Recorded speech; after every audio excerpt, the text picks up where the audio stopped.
நான் தைரியமா இருக்கேன் மேடம். பயங்கர போல்டா பேசுறேன். என்னை கூட்டிட்டு போயிட்டு ஒரு ஈஸ்ட் க்ளோஸ் ஆன வீட்டில் உட்கார வச்சுன்னா நான் கோழி ஆயிடும். யாரெல்லாம் ஃபீலிங்கா நெகட்டிவா இந்த ஸ்டேட்டஸ் இந்த வாட்ஸ்அப் ஸ்டேட்டஸ் அந்த ஃபீலிங்கான விஷயத்தை வெளிப்படுத்திக்கிறான் அல்லவா, அவன் கூட ஒரு நெகட்டிவ் எனர்ஜின்னு நான் சொல்றேன். அந்த மாதிரியான மக்களுடன் பழகுவது கூட உங்களுடைய பண ஈர்ப்பு விதியை குறைக்கும். மேடம், நம்ம வீடியோ பார்த்துட்டு ஒருத்தவங்க ஹாஸ்பிட்டல்ல நடக்க முடியாதுன்னு டாக்டர் சொன்ன ஒருத்தவங்க எழுந்து நடந்து நம்ம திருவிழாக்கு வந்தாங்க. மக்கள் விருப்பப்பட்டு நீங்க ஓகே சொன்னீங்கன்னா வாங்க அவங்க வீட்டில் போய் நம்ம பேட்டி எடுப்போம். கிழக்கு அடைப்பட்ட வீடா பார்த்துட்டு போயினா பயந்தே செத்துருவான். கிழக்கு ஓப்பன்ல போனா தைரியமா வந்து ஃபீஸ் கிட்ட எவ்வளவு வேணா கேட்கறதுக்கு கொடுக்கறதுக்கு ஆள் இருக்கு. இருந்தாலும் ஏன் எல்லாருக்கும் எல்லாத்தையும் சொல்லித்தரேன்? நான் அப்பயே சொல்லிட்டேன், என் பையனுக்கு என் ஸ்டூடெண்ட் குருவா இருப்பான், எனக்கே என் ஸ்டூடெண்ட் குருவா இருப்பான். இன்னைக்கு எனக்கு ஒரு பிரச்சனை. நான் ஒரு வீடியோ போடுறேன், என் மாணவன் கண்ணீர் விட்டு சிந்துவான். எனக்கு தெரியும் என் மாணவனை பத்தி. நேரா வந்துருவாங்க சார் கிளம்பி. உண்மையா சொல்றேன், என் மாணவன் கண்ணீர் விட்டு சிந்துவான். நான் மனசு வச்ச பணத்தை வாங்கிட்டு ஒரு வீடியோல மீனராசி என்பர்களே கனக புஷ்பராகத்தை போடுன்னு பேசலாம், என்ன ஃபாலோவர் வாங்கி போட்டுருவான். ஆனால் அது நான் மக்களுக்கு செய்யும் துரோகம் என்று இறைவனுக்கு தெரியும். என்னை கண்மூடித்தனமா நான் நம்புற மக்களுக்கு ஒருத்தன் பணம் தரான்றதுக்காக கல்ல போட்ட வாழ்க்கை மாறிட்டு நான் சொன்னேன்னா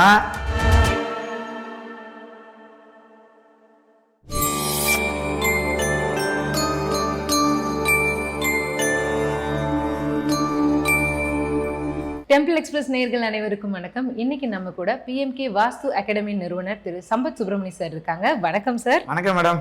பயங்கர போல்டா பேசுறேன். என்னை கூட்டிட்டு போயிட்டு ஒரு ஈஸ்ட் க்ளோஸ் ஆன வீட்டில் உட்கார வச்சுன்னா நான் கோழி ஆயிடுவேன்.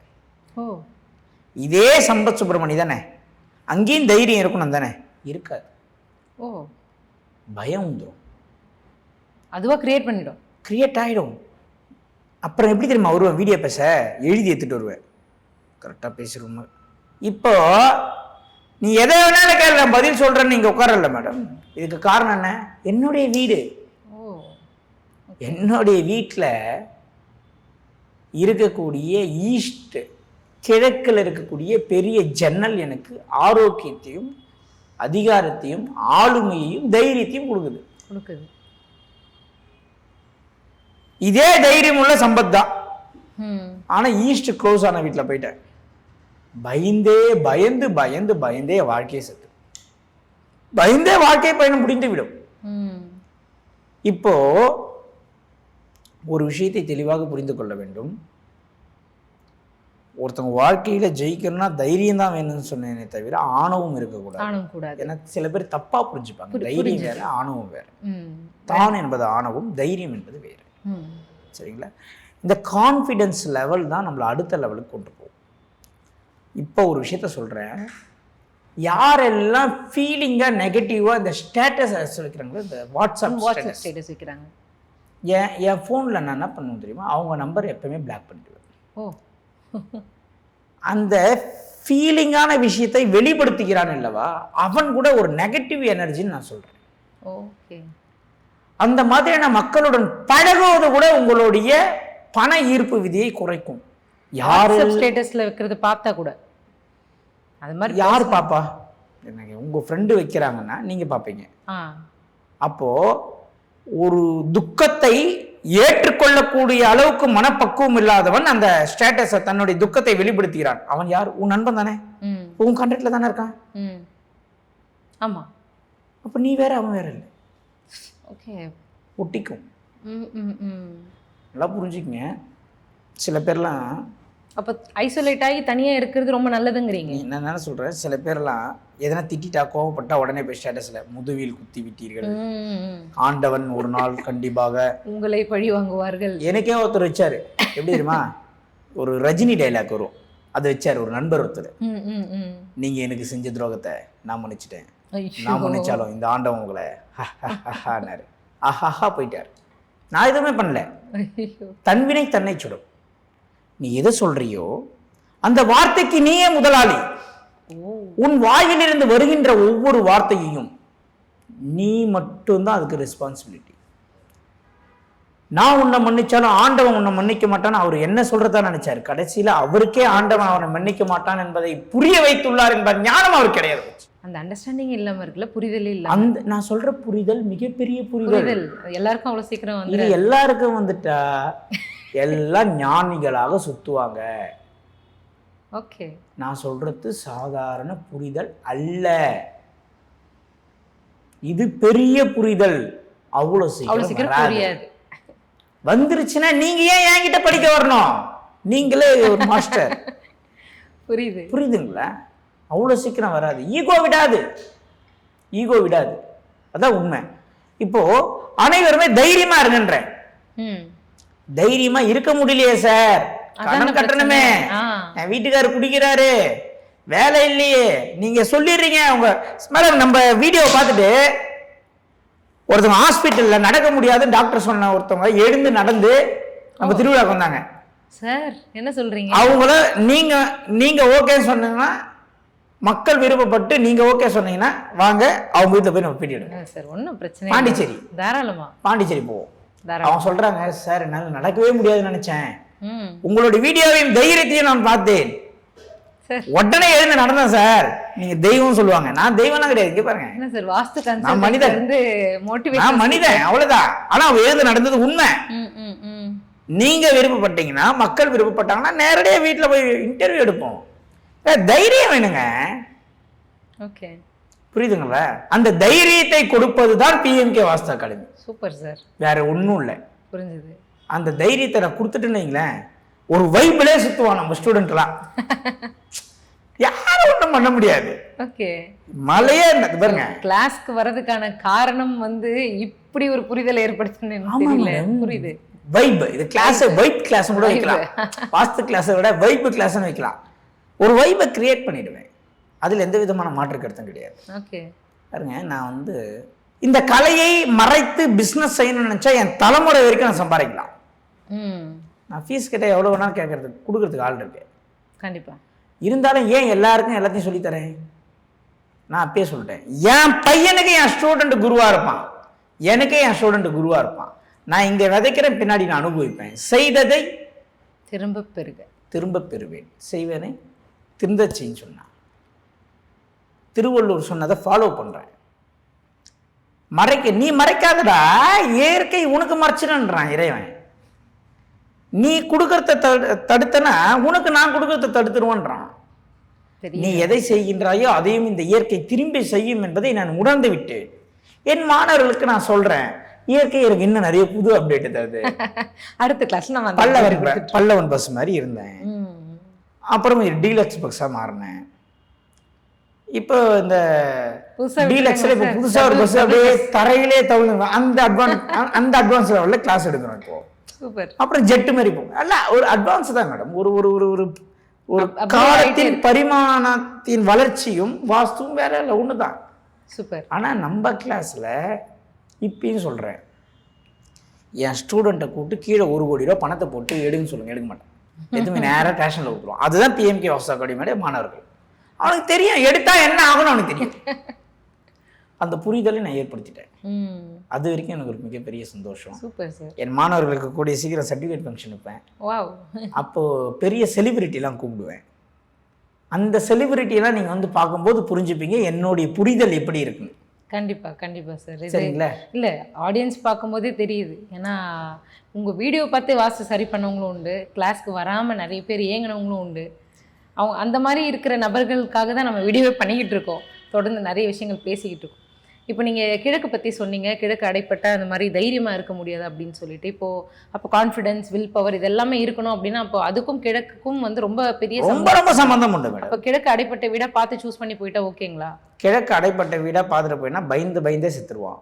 கிழக்கு ஓப்பனில் போனால் தைரியமாக வந்து பேஸ் பண்ணுவோம், எல்லாத்தையும் வந்து சமாளிப்பான். கிழக்கு ஓப்பனில் மட்டும் இருந்து நீங்கள் சொன்ன மற்ற திசைகளில் ஓரளவுக்கு சின்ன சின்ன பிரச்சனைகள் இருந்தால் நமக்கு தான் மற்ற எல்லா விஷயங்களும் இந்த ஈஸ்டே கொடுத்துரும் அப்படின்னா ஓகேவா அப்படின்னு அப்படி எடுத்துக்க முடியாது மேடம். இப்போது நீங்கள் கடன் வாங்குறீங்க, உங்கள் வீடு கிழக்கு க்ளோஸில் இருக்கும், நான் கடன் கொடுக்குறேன், என் வீடு கிழக்கு ஓப்பனில் இருக்கும். நான் மிரட்டுவேன் தைரியமா, ஏய் நான் இந்த வாரம் தரேன்ன தூக்கி உள்ளே வச்சிருவேன். நீ என்ன பண்ணுவீங்க? நான் பயந்து கெஞ்சி இது பண்ணுறது. இதே இப்போ வீடு மாறிட்டீங்க, கிழக்கு ஓப்பனு, தர முடியாது, என்னடா பண்ணுவேன் போல, உன்னால் முடிஞ்சது பார்த்துக்க, நான் கோர்ட்டில் போய் மஞ்சள் நோட்டீஸ் விட்றேன்னு. அதே மனிதர் தான் 6 மாதத்துக்கு முன்னாடி பயந்தான். இப்போ வீடை மாற்றி கிழக்கில் ஓப்பனில் ஜன்னல் வச்சதும் கடன் கொடுத்தோம்னா மிரட்டுறான். இப்போ இவருக்குறாருல யாரு கடன் கொடுத்தவரு, சரி சாஃப்டாக டீல் பண்ணி பணத்தை வாங்குவோம். ஆனால் அப்பயும் இவர் பயப்பட மாட்டார், அப்பயும் இவர் பயந்து சரி ஓகே சாஃப்டாக டீல் பண்ணுவோம். இதுதான் வாஸ்து. மக்களை டக்குன்னு எல்லாரும் கிழக்கு ஜன்னல் ஓப்பன் பண்ணி வச்சுட்டு கடன்காரனை மிரட்டலாம் நினைக்காதீங்க.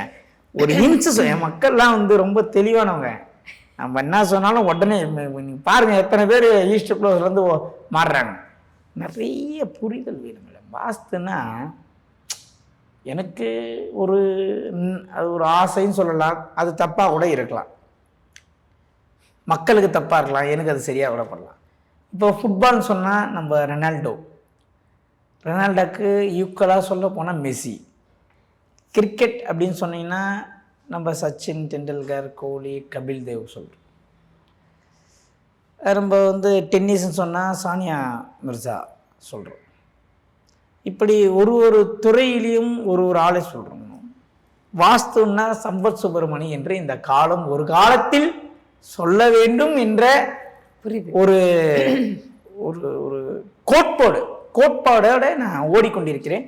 அதை கண்டிப்பாக நான் அச்சீவ் பண்ணுவேன்னு நான் நினைக்கிறேன். கண்டிப்பாக சார், அது மக்களுடைய பெரும் ஆதரவு அது உங்களுக்கு இருக்குது. நிறைய வாஸ்து நிபுணர்களே சொல்கிறாங்க சார், நீங்கள் கிட்ட பர்சனலாக பேசும்பொழுது அவர் நல்லா தான் பண்ணுறாரு அப்படின்றாங்க. ஸோ ஓப்பனாக விஷ் பண்ணுறவங்களும் உண்டு, மறைமுகமாக இல்லை இது பண்ணுறவங்களும் உண்டு.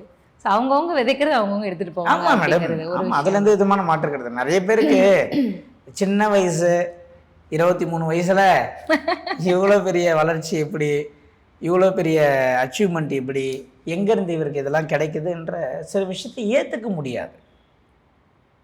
நான் என்ன சொல்கிறேன், யாருக்கெல்லாம் நான் ஒருத்தர் சொன்னார், நான் கொஞ்சம் கிளாஸுக்கு வரணும், ஆனால் கேமராவில் என்னை காட்டிட்டிங்கன்னா நானே வந்து உங்ககிட்ட படித்தேன் நிறைய பேர் நினைப்பாங்க. ஓகே, அப்படி நான் என்ன சொல்லியிருப்பேன் நீங்கள் நினைக்கிறீங்க? ஒருத்தர் சொல்கிறாரு, ஓகே நான் கிளாஸுக்கு வரணும், ஆனால் கேமராவில் என்னை காட்டிட்டீங்கன்னா நான் உங்ககிட்ட வந்து படிச்சேன்னு எல்லாருக்கும் தெரிஞ்சிடும். எனக்கு எதனா ஒரு ஐடியா இருக்கா, கேமராவில் என்னை மறைக்க முடியுமா, என்னை காட்டாத ஏன்னா லாஸ்ட்டு போய் உட்காந்துக்கிறேன், ஏன்னா ப்ளீஸ் சொன்னார். நான் என்ன சொல்லியிருப்பேன் நீங்கள் நினைக்கிறீங்க? சும்மா உங்களுடைய ஐடியாக்கு நான் சொல்லுங்களேன். ஆஃப்லைன் தான் வைக்கிறீங்க, ஆன்லைனும் கிடையாதுன்னு சொல்லிட்டீங்க, என்ன சொல்லியிருப்பீங்கன்ட்டு யோசிக்க முடியலையே சார். நான் என்ன சொன்னேன், நான் கேமராலே காட்டல, நீங்கள் வாங்கன்னு நான் சொன்னாலும் நீங்கள் வரக்கூடாது. ஒருவேளை நான் கிளாஸ் இன்ட்ரெஸ்டாக நடத்தும் போது எனக்கே தெரியாத கேமரா உங்கள் பக்கம் திருப்பி கூட எடுத்துருவாங்க. அப்போ உங்களுடைய முகம் காட்டப்பட்டு விட்டால் என்னுடைய ஸ்டூடெண்ட்னு உங்களுக்கு தெரிஞ்சால் உங்களுக்குன்னு ஒரு இமேஜ் இருக்குது, அது பில்ட் ஆகிருக்கு, அது உடஞ்சிரும். உங்களுக்கு 1 to 1 நான் தனியாகவே எடுக்கிறேன். அவர் ஒரு செலிப்ரிட்டி வாஸ்துல, புரியுதுங்களா? ஏன்னா என்னுடைய நோக்கம் என்னென்னா ஒரே விஷயந்தான், நான் 2 கையிலேயே விதைய வச்சுன்னு வீசிக்கிட்டே இருக்கிறேன். ஒன்று வாழை மரம் மாதிரி கடகடன்னு வளரும், ஒன்று ஆலமரம் மாதிரி வளரும், ஒன்று தேக்கு மரம் மாதிரி வளரும். வளர்ந்து எல்லாம் நிற்கும் பொழுது சம்பத் சுப்பிரமணியோடைய சகாப்தம் ஒரு முடிவுக்கு வரும். எனக்கு ஒரு 80 வயசு 90 வயசு ஆகும். அன்னைக்கு நான் அந்த மரத்தடி நிழலில் போய் இலைப்பாருவேன், சந்தோஷப்படுவேன், பெருமைப்படுவேன். ஏய் இந்த தேக்கு மரம் நான் விதைச்சதுரா, ஏய் இந்த தென்னை மரம் நான் விதைச்சதுரா அப்படின்னு சொல்லுவேன். அந்த தேக்கு மரத்துக்கும் எனக்கும் ஒரு உணர்வு இருக்கும், ஒரு பாசம் இருக்கும், ஒரு பந்தம் இருக்கும், கனெக்ஷன் இருக்கும். அது தர சந்தோஷம், அது தர உணர்வு, அது தர ஒரு ரிட்டர்ன்ஸ் வேற எந்த பணமும் எந்த உறவும் எந்த நட்பும் தராது என்பதை நான் தீர்க்கமாக என்னால் சொல்ல முடியும். ஒரு மனிதன் அடிபட்டு ஹாஸ்பிட்டல்ல இருந்தா என்ன கிடைக்கும் சொல்லுங்க? யாரு எதிரிகள் ஃபர்ஸ்ட் தெரிய வரும். ஜூஸ் கிடைக்கும். ஓ அந்த மாதிரி கேட்குறீங்களா? ஆப்பிள் கிடைக்கும், ஆரஞ்சு கிடைக்கும். அது கூட இருக்கிறவங்க நம்மளை யார் அட்டெண்டர் பார்த்துக்கிறாங்களோ அவன் பாதி சாப்பிடுவான். நம்ம சாப்பிட்ற ஸ்டேஜில் இருக்க மாட்டோம். புரியுதுங்களா? பணம்னா என்ன, உறவுனா என்ன, நண்பனா என்ன, நம்மளுக்கு அந்த பெட்டில் படுக்கும்போது புரிதல் கிடைக்கும். அவ்வளோதான் கிடைக்கும். ஆனால் நான் விதைக்கிற விதையில இருந்து உணர்வு கிடைக்கும், உயிருள்ள ஒரு பாசம் கிடைக்கும். இன்னைக்கு எனக்கு ஒரு பிரச்சனை, நான் ஒரு வீடியோ போடுறேன், என் மாணவன் கண்ணீர் விட்டு சிந்துவான். எனக்கு தெரியும் என் மாணவனை பத்தி. நேரா வந்துருவாங்க சார் கிளம்பி. உண்மையா சொல்றேன், என் மாணவன் கண்ணீர் விட்டு சிந்துவான். என் ஃபாலோவர்ஸ் அழுவான். யாரென்றே தெரியாமல் ஒரு ஊரில் பிறந்து வளர்ந்த எனக்கு இவ்வளோ பெரிய ஆதரவு மக்கள்கிட்ட இருந்து இருக்குன்னா அப்போ அந்த மக்களுக்கு நான் எவ்வளோ தூரம் உண்மையாக இருக்கணும் அப்படின்றத நான் யோசித்து அவ்வளோ உண்மையாக இருக்கேன். எனக்கு ஜெம்மாலிஸ்ட் ஃபோன் பண்ணியிருக்காங்க, சார் 10 லட்சம் பணம் தரேன், ஜெம்மை பற்றி கொஞ்சம் பேசு. என்ன அங்கே கோடிக்கணக்கில் இன்வெஸ்ட் பண்ணி வச்சுருக்கோம், ப்ளீஸ் கொஞ்சம் சப்போர்ட் பண்ண சொல்லிட்டு கொஞ்சம் சப்போர்ட் பண்ணுங்க. மேடம் நான் பணம்லாம் வாங்க மாட்டேன். சரிங்க சார், என்ன மெட்டீரியலாக தரட்டுமா? வாங்க மாட்டேன். சரி, அட்லீஸ்ட் ஜெம்மா பற்றி பேசாவதாச்சும் இருங்கன்ட்டாங்க. நீங்கள் இன்னும் எங்களுக்காக பேசுங்க, இல்லை கல்லை பற்றி எதுவுமே பேசாதீங்க, எங்களுடைய பிஸ்னஸ் பெருசும் பாதிக்குது. முன்ன மாதிரி இல்லை, இப்போ மீடியாலாம் நிறைய பரவுது. ரொம்ப வருஷம் நண்பர், மக்களுக்காக நட்பை துண்டித்தேன். நான் மனசு வச்ச பணத்தை வாங்கிக்கின்னு ஒரு வீடியோவில் மீனராசி என்பர்களே கனக புஷ்பராகத்தை போடுங்கன்னு பேசலாம், என்ன ஃபாலோவர் வாங்கி போட்டுருவான். ஆனால் அது நான் மக்களுக்கு செய்யும் துரோகம் என்று இறைவனுக்கு தெரியும். என்னை கண்மூடித்தனமாக நான் நம்புற மக்களுக்கு ஒருத்தன் பணம் தரான்றதுக்காக கல்ல போட்ட வாழ்க்கை மாறின்னு நான் சொன்னேன்னா, ஒரு காலகட்டத்தில் என் மகனுக்கும் அந்த கல்ல போடக்கூடிய சூழ்நிலை அளவுக்கு கஷ்டத்தை இறைவன் என் பையனுக்கு கொடுத்துருவான். தன்வினை தன்னை தான் சொல்லும். இது எனக்கு தெரியும். அதே மாதிரி என் மாணவன் நான் உருவாக்குறேன், வேற ஒன்றுமே இல்லை. வாஸ்துன்னா என்ன, இன்னும் அவுட் வாஸ்து பற்றின முழு தகவல்கள் பிரித்து அப்படியே சும்மா அந்த அசம்பிளின்னு சொல்லுவாங்க. ஆமாம், என்ன பார்ட்ஸ் அப்படியே பார்ட்ஸை தனித்தனியாக பிரித்து அப்படியே ஒன்றா சேர்த்து டெமோ காட்டுறது தான் நம்மளுடைய வாஸ்து வகுப்பு. நான் நிறைய இடத்துல இப்போ கூட செங்கல்பட்டில் ஒரு வீட்டில் உள்ளே போகும்போது நான் நீங்கள் பேங்க் மேனேஜராக கேட்டேன். சார் ஆமாம் சார், ராஜேஸ்வரியான்னு இந்த அம்மா பயந்துருச்சு. எப்படி சார் சொன்னீங்க? அதெல்லாம் ஒரு கால்குலேஷன்ஸ் இருக்குமா, அதெல்லாம் ஒன்றும் பயப்படாதீங்க, வீடை விற்றுட்டு போயிட்டுங்கிட்டேன். அவங்க ஏன் சொல்கிறேன்னா, இப்போ இந்த மாதிரி என் மாணவரை சொல்ல வைக்கணும்னா என் கூட ட்ராவல் ஆகணும் என் மாணவர். அதுக்கு உண்டான ஏற்பாடுகள் நான் பண்ணுறேன். இப்போ எக்ஸாம் வைக்க போகிறேன், சர்டிஃபிகேட் ஃபங்க்ஷன் வைக்க போகிறேன். என் ஃபங்க்ஷனுக்கு வர செலிபிரிட்டியை பார்த்தா நீங்கள் மிரண்டு போயிடுவீங்க. அதுக்காகவே நீங்கள் வரணும். கண்டிப்பாக சார், சரிங்களா? அது நீங்கள் நினச்சி பார்க்க முடியாத செலிபிரிட்டியாக இருக்கணும் நீங்கள். சூப்பர் சூப்பர், சரிங்களா? அதனால் அடுத்த கட்டத்துக்கு இந்த வாஸ்து கொண்டு போகிறோம். வாஸ்து நம்மளை கொண்டு போகுது. 2 பேருக்கும் உள்ள பரஸ்பர தொடர்பு, வேற ஒன்றுமே கிடையாது. கண்டிப்பாக சார். அதனால் இந்த வாஸ்து என்பது உங்கள் வாழ்க்கையை டோட்டலாக மாற்றி அமைக்க போகிறது. நிறைய இடங்கள் சுற்றிருக்கேன், தூக்கம் இல்லாமல், சாப்பாடு இல்லாமல். என்னை 4 வருஷத்துக்கு முன்னாடி பார்த்த வீடியோவில் இப்போ பார்க்குற வீடியோவில் நிறைய பேருக்கு டிஃப்ரென்ஸ் தெரியும். ஒயிட் இறங்கியிருப்பேன், முகம் சின்னதாக இருக்கும், தூக்கம் இல்லை, ட்ராவல், எல்லா ஊருக்கும் சைட் விசிட்டு, வீட்லேயே இருக்கிறதில்ல, ஆஃபீஸில் இருக்கிறதில்ல. அவ்வளோ நாலேஜையும் எடுத்துகிட்டு வந்து அப்படியே மாணவர்களுக்கு கொடுக்குறேன். இந்த இடத்துக்கு எனக்கு ஒரு விஷயம் பிடிக்கும். என்ன பிடிக்குன்னா, ஒரு இறந்தாலும் குண்டு வந்து மார்பில் பட்டு தான் இறக்கணும்னு ஒரு பழமொழி இருக்குது.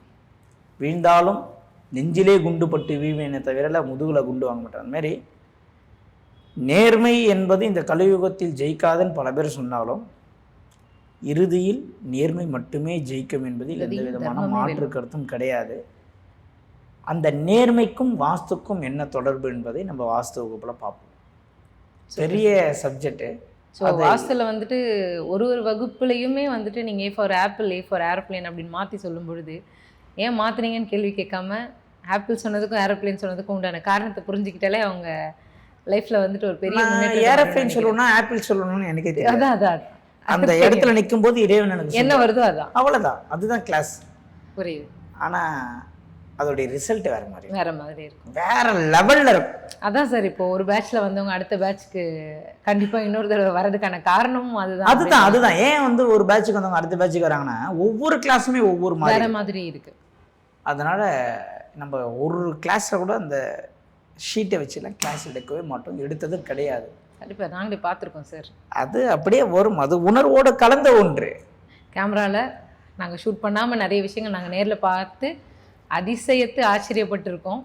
அது வந்து ஏண்டா ரோல் பண்ண முடியலையே அப்படின்னும் தெரியும். நிறைய பேருக்கு அது சொல்லவும் முடியாது அப்படின்ற ஒரு எப்படி சொல்கிறது, மறைமுகமாக சில விஷயங்களை வச்சு தான் ஆகணும் அப்படின்றது தான். இப்போது நிறைய பேர் வந்துட்டு உங்கள் கிளாஸில் ஒரு ஃபர்ஸ்ட் ஆஃப் செகண்ட் ஆஃப் படம் மாதிரி ஒன்று இருக்குது.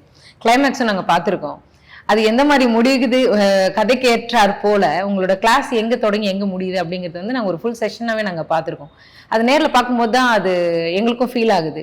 பார்க்குற வீடியோஸில் பார்க்குறவங்களுக்கும் வந்துட்டு அது ஃபீல் ஆகுதுன்னு வச்சுக்கோங்களேன். நமக்கு சொல்லும் பொழுது அது என்ன விஷயத்தை கொண்டு சேர்க்குது, எங்களோட டேக்அவேஸ் என்ன, இங்கே இருக்க கற்றுக்கிட்டு போகிறவங்க அது எந்த மாதிரியான வாழ்க்கையில் வந்து அதை அப்ளை பண்ணி பார்ப்பாங்க அப்படிங்கிற எல்லா ஆல்மோஸ்ட் நமக்குமே கொஞ்சம் புரிதல் ஏற்பட்டுருது. அந்த மாதிரியான விஷயங்கள் வந்து நாங்கள் போகிற பிரேக்கில் அவங்க ஃபுல்லாக இருக்காங்கல்ல, ஒரு கிளாஸ்ன்னு வரும்போது அவங்க ஃபுல்லாக இருக்காங்களே, அவங்களுக்கு அது இன்னும் 100% அவங்க எடுத்துகிட்டு போகிறாங்க.